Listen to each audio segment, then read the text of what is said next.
Un corps se décompose. Donc ça peut avoir des conséquences, mais dramatiques sur la santé des futurs occupants. Alors on va me dire oui, il est insensible ou ci ou ça. Non, c'est faux.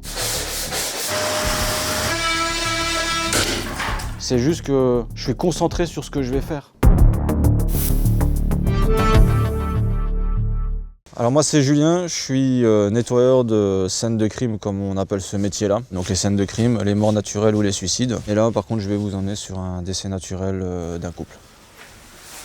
Donc le monsieur est décédé en premier et malheureusement la dame, elle, s'est laissée mourir à côté de son défunt mari. Lors de notre arrivée donc, dans ce logement, il y a une odeur qui s'y dégage. C'est obligatoire. On va forcément donc s'équiper en conséquence pour tout ce qui est bactéries et virus. Et puis on va quand même ouvrir les fenêtres. Le but, c'est d'être efficace. Et ça, c'est un bras qui est complètement souillé. Par terre ici, vous voyez des coques d'asticots, des mouches. C'est des choses normales quand on a un décès. On intervient une fois qu'il y a eu ce qu'on appelle la levée de corps. Il n'y a plus le défunt dans les lieux.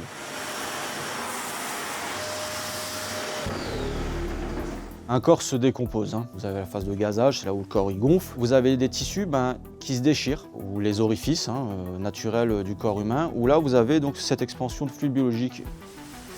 Il n'y a pas besoin d'astiquer beaucoup. C'est un petit peu tout ce que vous avez dans le corps. Donc ça va être un petit peu d'eau, les excréments, de l'urine. Vous allez avoir un mélange de sang, donc cette espèce de bouillie qui sort, il n'y a pas d'autre mot. Nous, on va aspirer ce fluide biologique.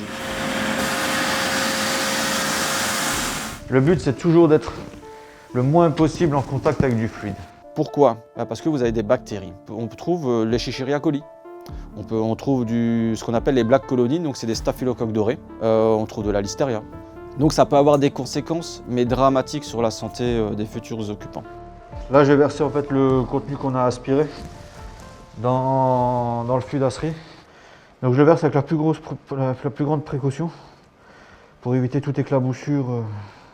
Alors, je ne vais pas vous le cacher, et à un moment donné, on s'y habitue. L'odeur, c'est sûr que la première fois quand vous arrivez dans un logement où il y a une odeur de putréfaction due au décès, c'est très prenant, c'est une odeur qui est marquante. L'être humain, à l'origine, quand il sent cette odeur-là, c'est une odeur de danger. Donc on a plutôt tendance à partir que de rentrer dans le logement. Par contre, notre cerveau lui va fonctionner, il va dire « Comment je vais procéder pour nettoyer ?»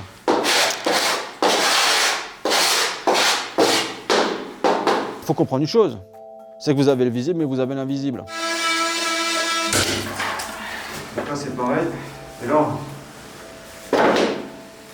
Et les sociétés spécialisées permettent justement de vous enlever tout ça. Le plus gros montant qu'on a eu dans une intervention, on était dans les 16 000 €. Mais parce qu'il y a beaucoup de dégâts.